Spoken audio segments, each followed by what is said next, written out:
Welcome back, ladies and gentlemen, to the NTC podcast, live from the Thomas & Mack Center at 2K24 NBA Summer League. I am Aaron Washington, your host. Colin Murr is to my left. Nick Lagios is over here.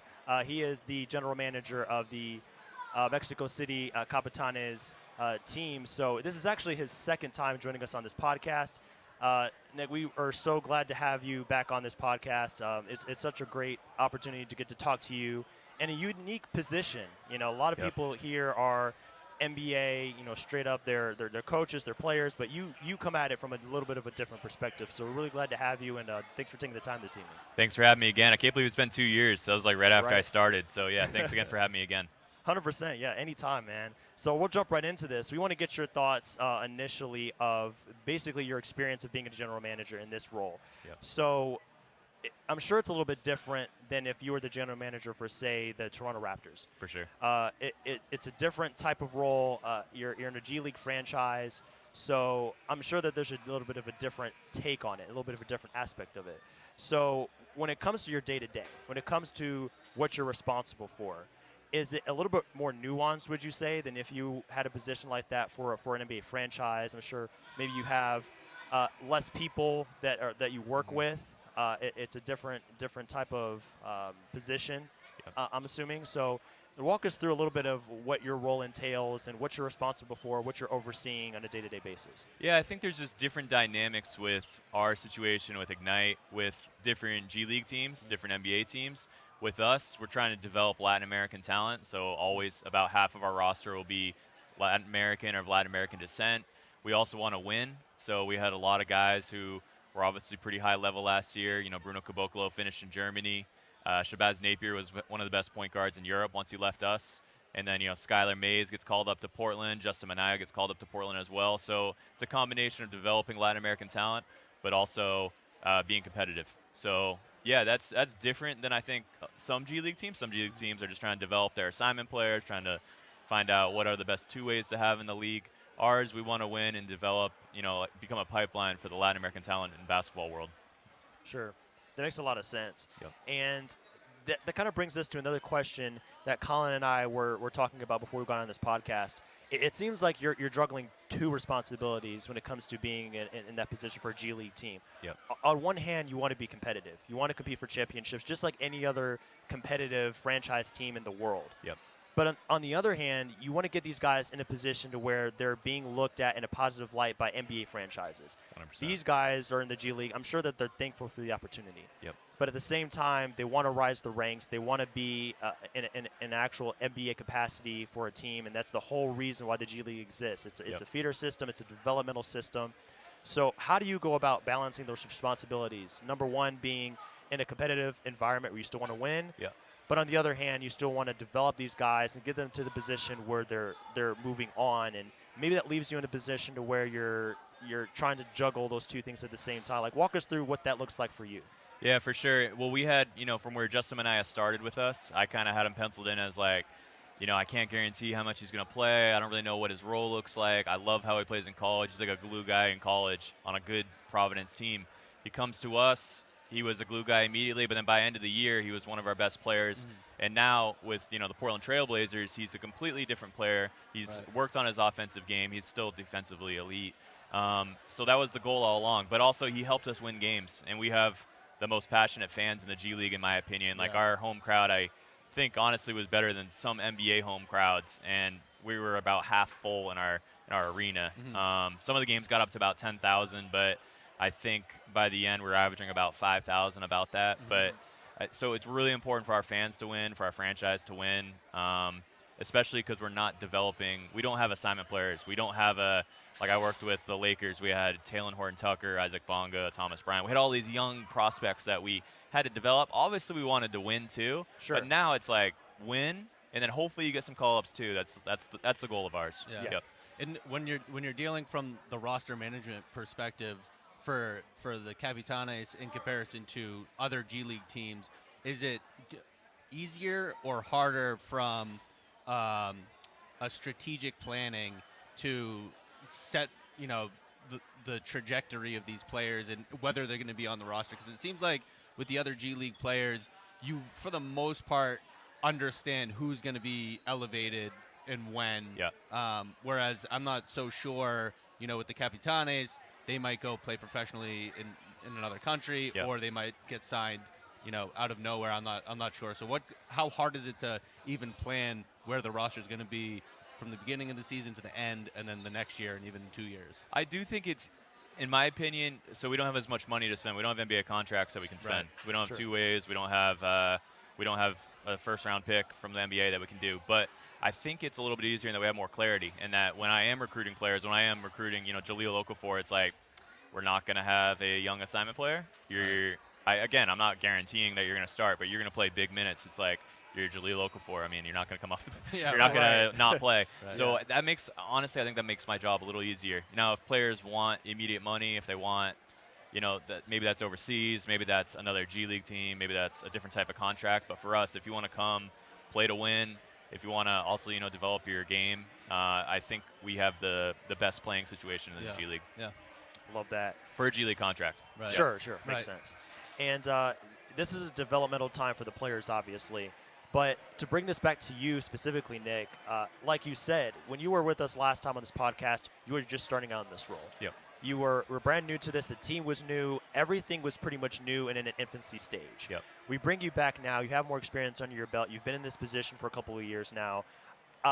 Interested to see what you've learned along the way. What lessons have you grasped from this position, being in a role to where you've seen guys come and go, players, I'm sure some of your staff may have been overhauled a little bit, may have more people come on. What lessons, what have you gained out of this time being a general manager, and what are some of the big takeaways you have so far from being in this role for a couple of years now? Yeah, I mean, I've learned a ton from where I was pretty naive. I think when I started the role, I was very experienced in the basketball side. Like I knew what a G League team should be and all that. But now I feel like I got my MBA in like management, just trying to figure out how to manage different people, different cultures.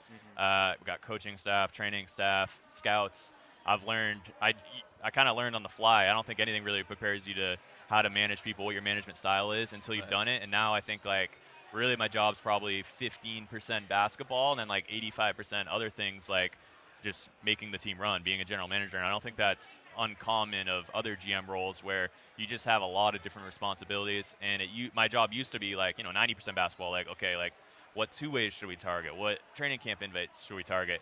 Now that's still a very important part of my role. Like who should be our starting point guard? Can't miss those. It's only 15% of my job, but it's like you got to like hit those. You can't miss. But now there's all these other responsibilities that you have to rely on other people to help you make those decisions because you don't have the time to do it. And you probably don't really think, you've never thought about those things before, like how X, Y, and Z is going to all connect together. Totally. I never thought about like the dynamic of athletic training staff, like if an injury happens with South Bay, it wasn't really anything with my responsibility. Stuff just kind of like, he'll be back in 2 weeks. Now it's like, no, there's a process, like, and that's just been a complete learning process. And yeah, it's been fun. I mean, it's a lot of learning. I mean, from 2 years ago, I was completely naive, and I was ready for it for sure, but it's just a lot of learning on the fly. Yeah. Exactly. There's certain things you don't know until you go through the fire, so to speak. Exactly, yeah. I'm sure you've had certain situations that you run into and you're like, oh, whoa, let me take a step back. How do I approach this the right way? How do I deal with these people with these different personalities? It's like you said, when you're in an environment where there's so much competition, there's so much at stake. You're going to have people that come in with a singular mission, and maybe some of those missions clash a little bit and things like that. And I'm sure there's like a damage control side of things to where you're dealing with these situations that pop up on a day-to-day basis that you're not expecting. So I'm sure that part of it is probably the most difficult to deal with. Like you said, the basketball part, but I'm sure for you that was the easiest part for sure. compared to everything else. Yeah, I mean, choosing Mason Jones that's not a hard choice. It's like a G League first team. Okay, let's go with him. Unfortunately, he got hurt, but he's almost back to 100%. But yeah, that's the easy and fun part. But now I tell like other GMs like, I'm like Dr. Phil most days. Like, oh yeah, man, that's it. But no, it's a learning experience. I mean, there's some days where I really don't like that. Some days where I do like that. Kind of depends. But yeah, it's different from what I expected. And now I think it's kind of funny. Like people always ask, what do you think of like what this GM did here, what they did there? I'm like, man, there's so many other things happening in their world. Like maybe they shouldn't have traded the second round pick, whatever. But like. There's so many things that a GM's doing outside of just the details of basketball. There's a lot of other stuff, and but that's that's the fun part, I think. Yeah. Gives you a lot more compassion for these GMs. Huh? For sure. Like after being, with the Lakers for 5 years, like how I see Rob Pelinka, how I see Joey Buss, Jesse Buss. Like I have a whole nother perspective and appreciation for the job that they did with the Lakers, especially the Lakers of all teams. Like, wow, they were going through that, and I was just like walking next to them in the hallways. I didn't even really realize. I'm just like, I'm just like focused on basketball there. They got all these other things all the time. So no, it's an unbelievable learning experience. That's great. Yeah, love that, man. So zooming out a little bit, when it comes to the franchise itself, Mexico City, you guys are outside of the United States, and I'm sure. Not just because of that, but for other reasons, there are unique challenges that come along with this role with this team. What have you noticed so far that are some of the hurdles that you guys specifically deal with that maybe another G League franchise that is in the U.S. doesn't have to deal with? Have you noticed anything that's specific to you as it pertains to you? You said one of them was the two-way spots. Yep. You don't have those first-round picks. Is there anything else that comes to mind for you as far as a hurdle that's a little bit unique that maybe you weren't aware of when you began this position and you were getting ready to assume this role? I think a lot of people just haven't really been to Mexico before. Maybe they've been to Cancun or Cabo, but they haven't been to like a Mexico City. So I think just kind of I live there full time now and I love it. Just reassuring them that it's a great city and what it's like. I give them like an info packet, like you live in this neighborhood, we practice here. The arena's here, stuff like that. And then once they get down there, they love it. Like Jaleel Okafor was one of the first players to come down last year to start working out, get in the gym, and he became a foodie, going to all the restaurants. So I think like kind of explaining our situation is something that other teams don't really, you don't have to explain. Portland, Maine, where I'm from, you can say it's cold, but it's like you don't have to like be like whatever. But coming to a whole other country, I think maybe Toronto had to deal with that back, I'm not sure. But, it's like a different experience. And so that's been fun, but I think now since teams have come down, they're always like the atmosphere is unbelievable, the hotel's great, the neighborhood's great. I think that part should get easier, and we always have players always ask each other, what's the city like, what's this like, and that'll only help us because guys had a great time with us last year. You're building up the good reputation for the city itself. Right? Exactly. So, and we just having the atmosphere that we had, it was like nothing that any other G League team's seen. I saw the videos on LinkedIn that you were posting. It looked awesome. Yeah, it really reminds cool. me of like a soccer stadium or something like that with the lights and everything that they're doing. Yeah, but we lost. Crazy. There was like a thunderstorm, and I think we lost power. I don't know if this is like planned or not. And then it started going on really slow, but then like our entertainment people do an unbelievable job. Like they just started playing Pitbull, and everyone was going crazy. Yeah, I love that. That's awesome. But no, they did that was crazy. But that was such a cool time. Yeah. I don't know what it is about these other countries, but I see clips from Europe and like South America and everything. Like there's a certain passion that they have that I feel like we don't match sometimes. And I'm just like, we really got to step up our game, Like we come in here and there's big games, of course. Like if Wemby's in the building, everybody's going crazy. But it seems like that energy is like it doesn't stop. It's every game, every matchup, and I love that part of it. And I think that also really gets these players excited about being there. And like you said, that kind of carries over, and they tell their friends, and it's a trickle down effect. For sure, and like it feels like we like with other G League teams, you want to win because you want to like build that like winning atmosphere, but also like guys will be playing with us, and it's like a real atmosphere. It's not just an empty gym where you can hear like the echoes. It's like, oh no, like this game matters to everyone who showed up today. Right. So I think that kind of just helps it prepare them for the next level. Yeah. That's really cool. For sure. When it comes to challenges, sticking on this topic for a little bit, the two-way contracts. I was talking with a person that works with you here in this role. He just started as a scout with you guys, actually. But I was talking with him a little bit earlier. I met so many people today. My mind is going crazy. This is my first quiet time all day. I'm still talking. Love the headset. Yeah, for sure. But we were talking about just the challenge that these extra two-way slots for NBA teams might bring to your franchise. I'm not sure if you thought about this at all, but when it comes to those additional slots being added, and that's something that's not available to you guys, do you feel like at all that might create an additional hurdle that you guys have to deal with just more spots available at the NBA level that you don't have access to? Do you feel like that's something else you're going to have to navigate, or something you got to keep in the back of your mind when you're recruiting or when you're looking for guys? Do you think it's going to have to impact you guys as far as like how hard you go after these guys to play for the Capitanes? Do you think that's something that's going to factor into what you do at all? Well, at first I thought that, and then being the delusional optimist I thought of a different angle, is that if you aren't a two-way, if you aren't an assignment player, then our roles, our G League roles, just got more valuable. So now, let's say another team has 3 two-ways, and we'll do 1 assignment player. That's 4 players who probably need to play 30 minutes. So then that third two-way spot actually adds more value to our roles. So at first I'm like, damn, that's going to be hard. Like, yeah, 3 two-ways, got assignment. But then I was thinking, like, wait a minute. Like, if you are a G League contract, one of the 10 G League contracts, that just became harder to play for that certain team.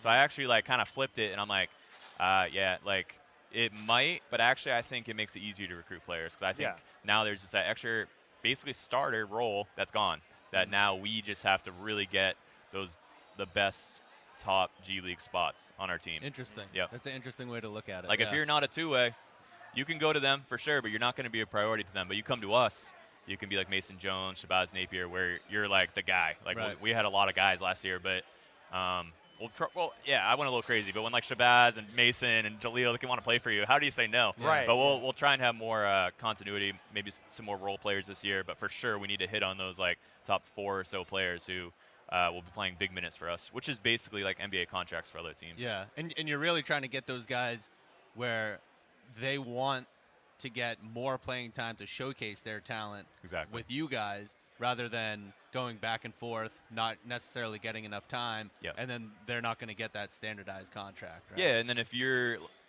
playing somewhat out of position for another G League team, so they're going to really prioritize their NBA contracts, because they're NBA contracts. Like, if you're developing a young guy, he needs to play the position he needs to play. I remember we had a couple Laker players come down, and then, well, one of the best ones was we had Jeff Ayers with the South Bay Lakers. He was one of my favorite, players ever that I've ever had. But then we had Zubats down with us, and Zubats was, I think, his first year. He's 18 or 19, and then Jeff was coming off the bench playing 18 minutes a game. And like, Jeff at that time he was a beast, but he understood, this is a G League. They're developing Zubats. I get it. Coming off 18 minutes a game, it's like that's hard for guys to understand that. He understood that. Eventually, he got called up, so it worked out. But for some people, that's hard to get. Yeah, that makes a lot of sense. Yeah. For sure. When it comes to these, you guys are a G League franchise. You're not affiliated with the team as of now. We were brainstorming this a little bit before we came on, and we were looking at an NBA team that does not have a G League affiliate at this time, the Phoenix Suns. I believe they're the only team out of the 30 that don't have a direct affiliate right now. When it comes to the possibility of you guys, and this is a total just kind of shot in the dark, I'm not sure if this is even a possibility or you've thought about this, but when it comes to the possibility of there being a link there between the Capitanes and the Suns, like, you each lack something that you can bring to the other one. Is there a possibility of that in the future, do you think, when it comes to them needing a G League affiliate? Or do you think they'll just source that from somewhere else and you guys will still be kind of independent from those other 30 teams? Yeah, I think that's something that maybe us, the G League, the NBA, could figure out in the future. We haven't had any conversations about that yet. But, Portland added a team pretty quick, so I don't know what the plans are with Phoenix. But that's definitely, people ask me about that quite a bit. And I think they send I know last year Portland sent their assignment players to Stockton, I want to say. Like John Butler was going to Stockton. So there's, like, flex assignment areas where guys go to. Now with only Phoenix, that could be something to explore. It seems really interesting that you have Mexico City. I mean, it's somewhat regional. Yeah. You got Mexico City. You have Phoenix, the one team that doesn't have it. Yeah. It would seem like it would make sense. Now, as GM, you're talking about, the benefits of really not having an affiliate. Would you want that? And you don't have to really disclose it, but obviously there's pros and cons to having an affiliate, not having an affiliate, right? I mean, pros and cons for sure. Yeah. I mean, like I said, when we had Thomas Bryant, we were really good. He was a Laker draft pick. He was with us a whole year. When guys are going back and forth, that makes things really difficult. Yeah, it does. And a lot of times, like, we would play a team last year. I think it was Memphis especially. They lost like 3 or 4 NBA contracts. Like, unbelievable players. Like Kenny Lofton Jr. is one of my favorite players to watch. Like, he went up, and then we got destroyed because, like, they play as a team. It's like they're only their G League players played together. And I did a project once. This was a long time ago, but it was with one assignment player. I think the win percentage was 45%. 2 was 40, and 3 assignment players goes down to like 38%. Oh, really? I think that's changed. But that is a project that we were kind of curious. We're like, I think teams are worse with the time. I mean, I'm pretty sure that those, but a lot of times it does make it more difficult when you don't have continuity and you don't play as a team. Right, of course. That would make total sense. Yeah, for sure. And this is something else we've been thinking about, and it's a hot topic in the NBA today. We spoke with Bobby Marks about this last year. It was a topic of discussion. Expansion within the NBA. And he brought up, of course, Vegas, where we currently sit, is a really great opportunity for there to be an expansion team in the NBA in the future. Seattle, obviously, is another one. They've been yearning for a team ever since they initially left multiple years ago. That'd be another great site for a franchise. But you guys, I also think, would be another great opportunity for there to be an expansion team. And like you said, there's a great fan base there. It's a great location. It seems like there's a lot of support from the NBA for what you guys are doing. Players love it. The reputation is gaining traction. It's getting a lot of positive feedback. What are your thoughts on there possibly being a team, an NBA team, Mexico City in the future? Does that get you excited about having a full NBA team there? Do you think it's sustainable, something that we could see in the near future? I saw a tweet not too long ago about somebody was talking about the amount of talent in the NBA today. You see all these two-way slots. You see all these different opportunities for guys, and there's still people that are barely scratching the surface of playing time. And it's like, maybe it is time to have another NBA franchise in there just so these guys get an opportunity and we don't have all these talented players sitting on the bench. What are your thoughts about an expansion franchise possibly making its way to the Mexico area? Well, that's definitely one of the goals that the franchise has. I mean, everything's already there. They have the fan base. The fans are going crazy. We have the stadium. The stadium is one of the best stadiums I've ever been in. I think the capacity is 23,000, but it is significantly bigger than any other arena I've been in. I feel like that could even expand. And the NBA Mexico week this past year, I think it sold out in like 30 minutes or something like that, maybe 2 hours. And that's impressive. It was awesome. So, I mean, I think with all that being said, it's possible. I don't know how the business side works, but that is one of our goals of the Capitanes, at least position the franchise to be an expansion. And I think in the next couple of years, we'll see if that can happen or not. But I think already we have the best support in the G League. Let's say in the future we have 10, 15,000 fans at a game. It's starts to look like an NBA team, even if with NBA players and other teams coming with us, it's starting to look more and more like an NBA team. So I think time will tell if the interest keeps building, and I really hope so. I think it'd be great for Mexico. Yeah. I mean, even the support that you guys have now, imagine having a Wemby there, on the roster. Imagine what kind of crowd that would, because you'd assume you'd be having the first pick, or even a Scoot, or something like that. It would be unbelievable. It'd be massive. I mean, just even as a G League team, if we're already getting crowds, I mean, once it's NBA, it just it changes. But I'll be curious to see what happens this year. I really hope, as the season was going on, I felt like the attendance was growing and growing. So let's just hope that keeps happening. But I think just the more that the G League games look like an NBA game, I think it'd just be kind of silly if these games look like NBA games. It's hey, maybe an NBA team could be here. Yeah, that's great. Right. It seems like the groundwork has already been laid for something to be there. Yeah. You guys have had preseason games in the past. You've had regular season games there in Mexico City. Yeah. And, every time, the support is awesome. I want to say the Heat and Spurs had a game there not too long ago in Mexico, and it just seems like every time that there are teams that make their way down there, the support is awesome. So there's already a foundation. It just seems like it's a natural progression. Maybe they're not first in line. Vegas already has a WNBA team. There's things going on here. Seattle, obvious reasons, they've had an NBA team in the past. But I would be surprised if sometime within the next 5 years we have a team there, just because the support has been so great, and it seems like there's so much backing from the NBA itself, just in terms of just wanting to plant a team there and take advantage of the fan base and the unique location and everything that comes with having a team down there. Yeah, that's the goal without a doubt. That's what the owners want to do. They want to bring an NBA team to Mexico City. So obviously first, G League, let's nail that down. Let's get the best. We already have the best fans, but let's really grow on that. Let's have winning seasons. Hopefully, no pressure to the GM. Right. But no, that's absolutely what we want to do. And I think it could really be an amazing thing for, just Mexico as a country, just to have, we'll see there's a Mexican soccer game here in a few days. Just the Mexican fan base is not like anything I've ever seen outside of Greece. Those fans are crazy too, but they really show up in numbers even when it's not in their country. So when we play in other cities already as a G League team, we'll have tons of fans, and we're a G League team. You don't really see that. You don't really see that in the NBA outside of a few teams. So it's I think there's 30 million Mexican Americans. So I think if we can really tap into that, it'd be special. Yeah, that's great. Definitely. We'll leave you on this one, Nick. We like to have a little bit of fun with our guests when it comes to their experiences in the past. Yeah.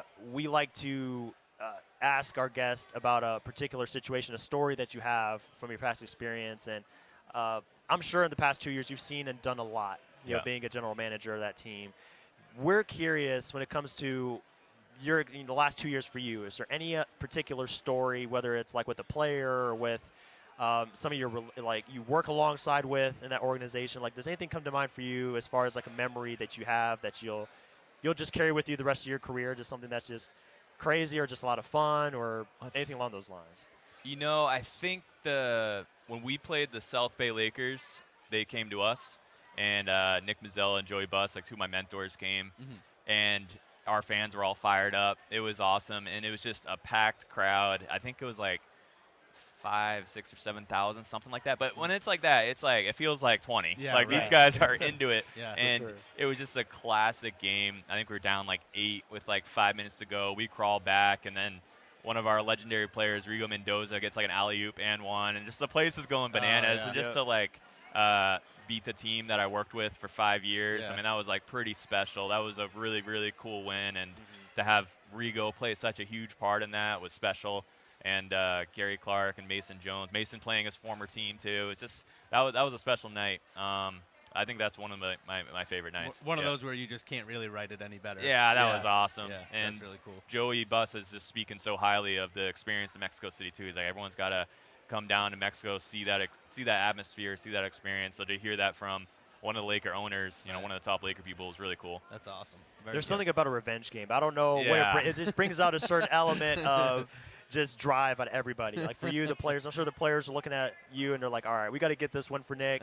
This is his. They didn't see me in the third quarter, though. I was in like the top of the stadium because I was too annoyed. Oh, yeah. And I'll do that sometimes. I'll disappear. Yeah. I'll be in the 300s, and then but I'll come back down to the fourth. I'm like, all right, team needs me. That's fair. That's fair. Decompress a little bit. Like, all right, I'm good. Let's go. Yeah, don't look nervous. Don't look nervous. Right. No, but literally, I did that game. I do that a lot. That's Mom's awesome. like, where are you? Long story. Yeah. I love that, man. But we'll let you go on that one. But, Nick, we want to thank you again for taking the time to join us on the NTC podcast. Always a great time. You're obviously doing great work down there. It seems like there's a lot of growth. There's a lot of progression going on with that team in Mexico City. So we want to wish you the best in your future endeavors. Keep doing what you're doing. Keep up the drive. And we hope to just continue the collab and keep things going in the future. Thanks Go for having me. Capitanes. Yeah, Vamos Yes, Capitanes, sir. and great job to you guys as well. Yeah. Thanks Thank for having you. me. Appreciate that, man. Thanks. To all our fans out there for NTC, we appreciate you joining us for another installment of the pod. We hope to see you on the next one. Don't forget to check out our website, notradeclause.com, for all of your NBA business resources. Our cap sheets are live. We have a lot of great articles. All our podcasts, such as the one you're watching right now, are available on our website, so we highly encourage you to check that out. And we also encourage you to keep it locked with us as we continue to bring you more interviews from the Thomas & Mack Center here in Las Vegas for a few more days here. So thanks, everybody, for sticking with us, and we hope to see you on the next installment. Until then, take care.